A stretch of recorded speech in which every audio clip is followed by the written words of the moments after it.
لیکن جب اس کے ساتھ اللہ کی شامل حال ہو جاتی ہے تو انسان سے بڑھ کر کوئی ہونا طاقتور پوری مخلوق میں کوئی نہیں. اور اللہ کی مدد شامل حال ہونے کے لیے دو بنیادی چیزیں ہیں. ایک تو جو بھی عمل کیا جائے اللہ کے لیے کیا جائے اور قربانی کے ساتھ کیا جائے. یہ دو چیزیں جس عمل میں بھی آ جاتی ہیں اللہ کی مدد شامل حال ہوتی ہے. اور اگر دونوں میں سے کسی چیز میں کمی ہوتی ہے تو پھر انسان محنت کرتا ہے لیکن نتیجہ جیسا نکلنا چاہیے ایسا نہیں.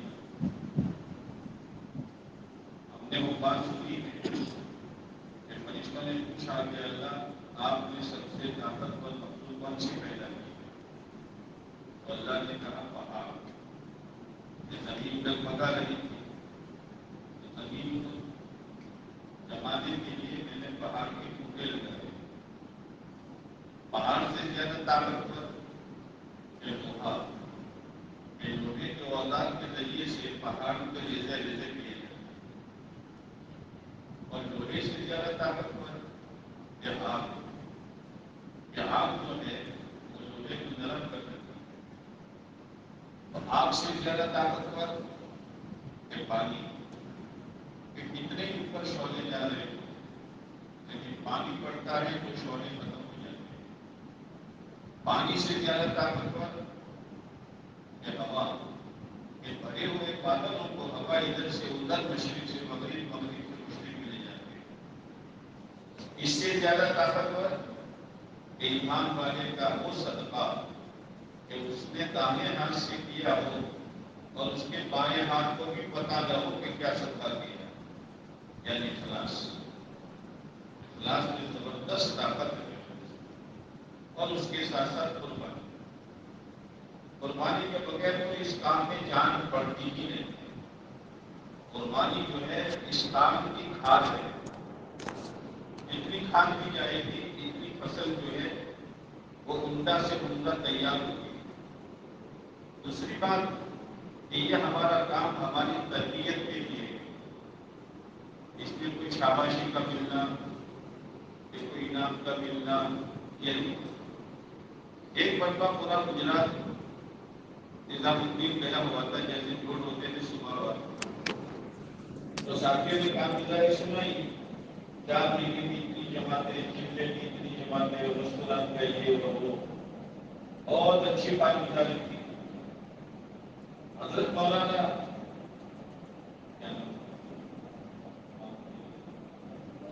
مولانا ادار الحسن صاحب نے ایک سوال کیا بھائی یہ ٹھیک ہے تمہاری کارگزاری کو ہمیں یہ بتاؤ کوئی بستی ایسی ہے جس میں 100% مسلمان نمازی ہو.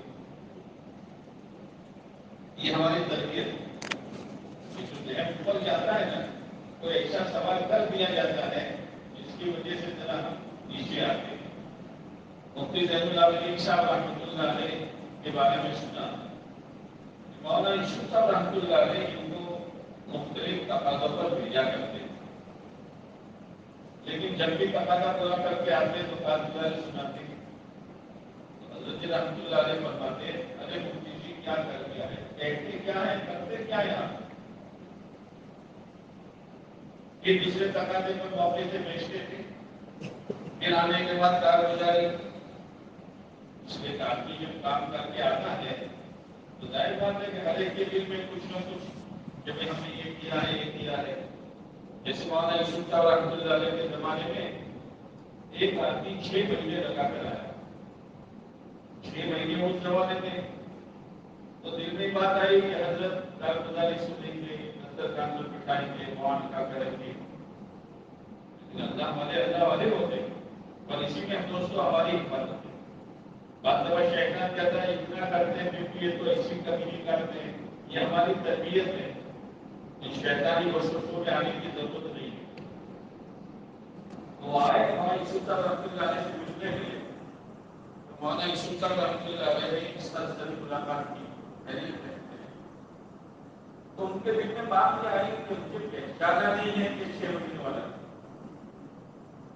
تو جب جماعتیں روانہ ہو رہی تھی اس وقت دوبارہ لائن میں لگے، تو جب ان کی باری آئی تو انہوں نے یوسف صاحب نے دیکھا تمہاری ملاقات تو صبح ہو چکی ہے، دوبارہ کیوں آئی؟ شہنشاہ نے دل میں بات ڈالی کہ چلو بھائی چلو تبلیغ کو سلام کرو، اپنی کوئی وقت ہی نہیں ہے۔ وہ سامان لے کر نظام الدین کے گیٹ کے باہر رکشا کے انتظار میں کھڑے تھے، اللہ نے ہاتھ پکڑ لیا۔ میرے دوستوں، اللہ ہی چلاتا ہے اور اللہ ہی نبھاتا ہے، اللہ ہی چلاتا ہے اور اللہ ہی نبھاتا ہے۔ حضرت مولانا ابراہیم صاحب دامت برکاتہ فرماتے ہیں وہ الاول والآخر، وہ لگاتا بھی ہے اور نبھاتا بھی ہے، اور نام اس بات میں نہیں۔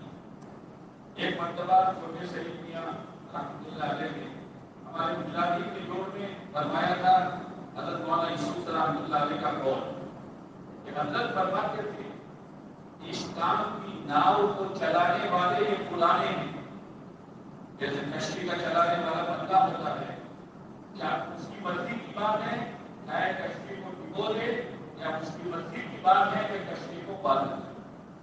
میرے دوستوں، اپنے آپ کو معمولی نہ سمجھیں۔ یہ جو طبقہ ہمارا ہے اس کی فکروں پر کام اوپر جاتا ہے اور تھوڑی سی بے فکری پہ کام نیچے آتا ہے۔ حضرت رحمۃ اللہ علیہ کے پاس کچھ لوگ آئے، کہا حضرت دعا فرمائیے ہمارے یہاں کام بیٹھ گیا۔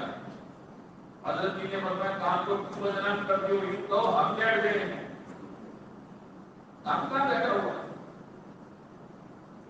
تو رکشا کی انتظار میں وہ کھڑے تھے، اللہ نے دل میں بات ڈالی کہ تم مولوی یوسف صاحب مولوی مولانا یوسف صاحب کے لیے 6 مہینے لگا کر آیا ہے کہ اللہ کے لیے لگا کر آیا ہے؟ سامان دے کر واپس جیسے وہ نظام الدین کے گیٹ میں داخل ہوئے، حضرت اپنے کمرے کے دروازے پر کھڑے تھے اور یوں کہنے لگے آؤ بھائی آؤ، ذرا کارگزارے کو سناؤ 6 مہینے میں کیا کر کے آئے ہو؟ یہ ذہنی نظام ہے، اسی لیے ہماری تربیت۔ تو عزت العابدین صاحب نے مختلف موقعوں پر جب یہ بات ہوئی تو مفتی صاحب نے فرمایا حضرت جی کام تو کریں گے اسی طرح جس طرح آپ فرمائیں گے، لیکن ذرا یہ بتائیے میرے ساتھ یہ معاملہ کب تک ہوتا رہے گا؟ کام کر کے آتے ہیں۔ حضرت نے فرمایا مفتی جی اگر پہلے دن ہم آپ کو شاباشی دے دیتے تو آج آپ جس مقام پر ہیں اس مقام پر ہوتے۔ دوسرے کام میں اپنے بس کی کوشش کر کے اللہ کے سامنے روئیں گے اور اللہ کو وہ عمل بہت پسند ہے۔ ابن قیم فرماتے ہیں کہ کوئی ایمان والا کوئی عمل کرے اور عمل کرنے کے بعد یوں کہے کہ اللہ کچھ نہیں ہوا، تو اللہ کہتے ہیں میرے بندے کو تم نے بہت کچھ کیا۔ اور اگر کام کرنے کے بعد دل میں بات آتی میں نے یہ کیا یہ کیا، تو اللہ تعالیٰ اس کے کام میں کمیاں نکالتے ہیں۔ تجھے کیا کیا؟ سمجھ تو میں نے دی تھی، آزاد کو میں نے دیے تھے، طاقت میں نے دی تھی، اس لیے اللہ کا شکر مانے کہ حق کارگزاری سنانے والا ڈرتا ڈرتا آتا ہے، کارنامہ سنانے نہیں آتا، گھبراہٹ ہوتی ہے، اور جب یہاں سے فارغ ہوتا ہے تو بہت بڑی چیز سمجھتا ہے۔ یہ اللہ کا احسان ہے، اللہ کا احسان ہے۔ اللہ ہمارے بڑوں کے سائے کو ہم پر صحت و عافیت کا دل دائم پتہ نہیں ہم کیا کہاں چلتے اور ان کی دعاؤں کے سہارے ہم چلتے۔ ایک آدمی کا انتقال ہوا، غیب سے آواز آئی اس کے لڑکے پر کہ آج تک تو تیرے باپ کے دعاؤں کے سہارے چل رہا تھا، اب ذرا سنبھل کر چلنا۔ عام ہے میرے دوست، اس لیے جو کچھ ہوا اس پر اللہ کا شکر ادا کرنا ہے، لیکن ذرا سوچیں کہ 2 مہینے کا موقع ہمیں ملتا ہے، تعلیم کے بارے میں جو وظائف کرتے ایک گھر 2 مہینے میں نہیں بڑھتا، ایک گھر نہیں بڑھتا، 6 صفات کے اعتبار سے ایک گھر نہیں بڑھتا۔ سوچنے کی بات ہے، جب دل پڑ جاتے ہیں تو بیرون کی جماعت اللہ ہم سے بنوا دیتا ہے، اور جب ذرا نیت میں سرسرا بنا جاتا ہے تو 3 کی جماعتوں میں بھی پڑ پاتا ہے۔ اب یہ حضرت نے جو فرمایا تھا مولانا نے کہ بھئی ہماری شب گزاری اور یہ ہمارا ہفتہ واری اجتماع یہ کوئی معمولی چیز تو نہیں ہے، آج وہ بیان تک رہ گیا بس، باقی کچھ نہیں ہے۔ مغرب سے پہلے بعض دفعہ ساتھی آتے ہیں، جلدی مشورہ کر لیتے ہیں، کون اعلان کوئی بیان کوئی تشکیل ہوگی، یہ اس کے لیے نہیں ہے۔ جیسے مولانا نے فرمایا کہ اصل تو یہ کہا گیا تھا کہ فکر مند ساتھیوں کا جمع ہونا اور جمع ہو کر اپنے کام کو سوچنا اور اس کام کو آگے بڑھانے کے لیے تدبیریں کرنا، یہ اس وقت ہوگا جب کہ فرصت کے ساتھ رات کا بڑا قیام ہوگا۔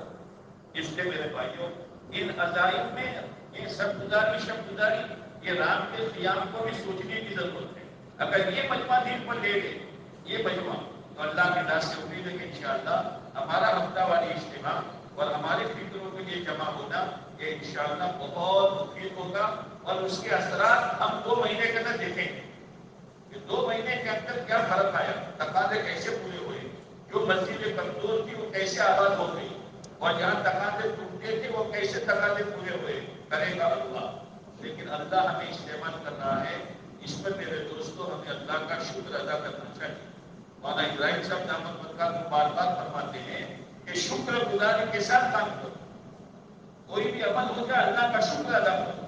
مولانا یوسف صاحب کے بارے میں تو ہم نے سنا ہے کہ وہ لوگوں کے پاخانہ کے ڈبے اٹھا کر باہر پھینکتے تھے اور آ کر غسل کر کے 2 رکعت پڑھتے تھے، اور یوں کہتے اللہ تیرا شکر ہے ختم نبوت کی بنیاد پر آنے والے مجمع کی تجھے خدمت کا موقع ملا۔ جتنا آدمی شکر گزاری کرے گا، اور حضرت ابراہیم صاحب یہی فرماتے ہیں اللہ کے خزانے سے لینے کا بہترین دروازہ جو ہے وہ شکر گزاری۔ اللہ تعالیٰ جتنا ہوا اس کو قبول فرمائے، آئندہ فکر کے ساتھ ہمیں ان کام کو کرنے کی توفیق نصیب فرمائے۔ اس لیے ابھی عزائم کے لیے بیٹھنا ہے۔ عزائم کے کیا معنی؟ عزمت کس کو کہتے ہیں؟ عزمت کہتے ہیں پکا ارادہ جس کو کوئی توڑ نہیں سکتا۔ اس کے حضرت علی رضی اللہ تعالیٰ نے فرمایا عرفت ربی بفصل رضائی، کہ میں نے میرے رب کو پہچانا ہے پکے ارادے کے ٹوٹنے کے ساتھ۔ یہ پکا ارادہ میں نے کیا، کوئی توڑ نہیں سکتا، لیکن اللہ کی منشا یہ تھی کہ یہ تب۔ اس کے عزائم کے معنی خالی سرسری ارادے کے نہیں ہے، وہ یہ جو 3 کھانے بنانے کے کہتے ہیں کہ گزشتہ کیا تھا، موجودہ کیا تھا، اور اس مرتبہ کے عزائم تھے، تاکہ تینوں ہمارے سامنے رکھے۔ ہر دنیا کا آدمی چاہتا ہے ہم آگے بڑھے آگے بڑھے آگے بڑھے۔ اللہ نے اتنی بڑی محنت کی ہے اور اتنا بڑا کام دیا ہے، حالانکہ اس کام کے لیے کتنے علم کی ضرورت ہے، کتنے اونچے اخلاق کی ضرورت ہے، اور کتنے علم کی ضرورت ہے، اور اللہ سے کتنا گہرا تعلق ہونے کی ضرورت ہے۔ ان میں سے ہمارے پاس تو کچھ ہے ہی نہیں، اللہ تعالیٰ چلا رہا ہے۔ اس لیے میرے دوستوں عزائم سرسری نہیں کرنے، عزائم یعنی پکا ارادہ کرنا ہے کہ نہیں آئندہ 2 مہینے میں کتنا کرنا ہی کرنا ہے۔ 2 چیزیں ہیں، دین کی محنت ہے، راتوں کا رونا ہے، کریں گے انشاءاللہ؟ بولو یار انشاءاللہ، اللہ آسان ہوگا۔ اب بیٹھ جاؤ۔